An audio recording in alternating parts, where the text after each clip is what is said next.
How many of you watched Disney movies as a child? Okay, and how many of you still watch Disney movies today? As you know, Disney's primary and intended audience is made up of children and their parents.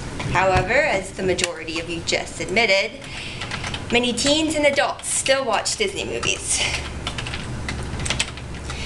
This was the problem that I faced when determining the audience of Diana Wynne Jones's books. While most people describe her books as children's books, as I stated in my previous presentation, both children and adults read her books. Not only that, but some of her books have also been classified as children's, young adult, or adult books. Yet even her so-called adult books are still listed in the juvenile section of the library.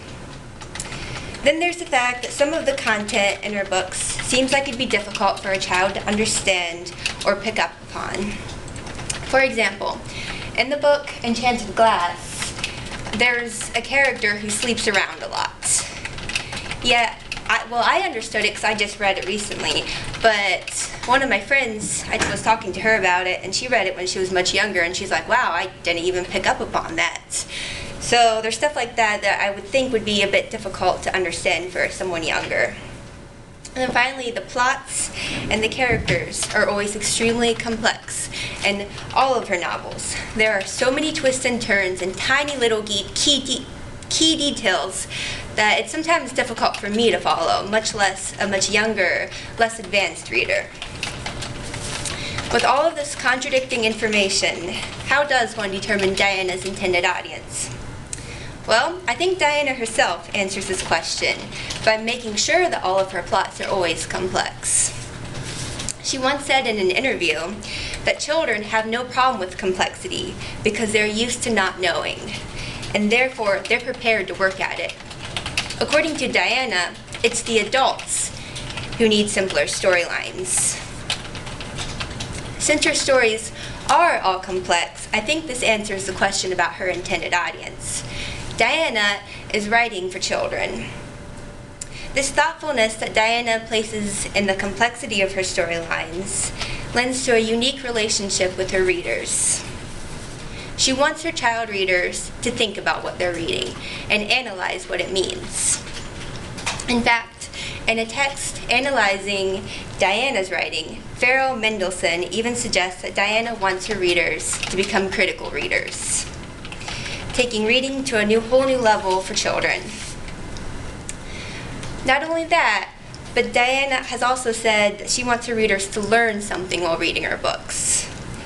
She said that she started writing children's books because there were no books with real people and with humor in that told children what they need to know without preaching at them.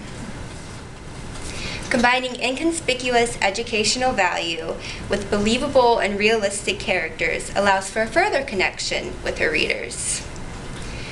Diana said that she takes parts of real people to make her characters so that they're more believable and therefore can relate with her readers better. Being able to relate with the characters only strengthens the relationship between the readers and the author. But the relationship between an author and their readers goes both ways. Diana's readers continue their side of the relationship by continuing to read her books, book after book. Some go even further than this and are always quick to defend her writing in any circumstance. For example, Diana's books are often compared to the Harry Potter series. But her older readers are always quick to jump to Diana's defense and say that Diana has been around a lot longer than J.K.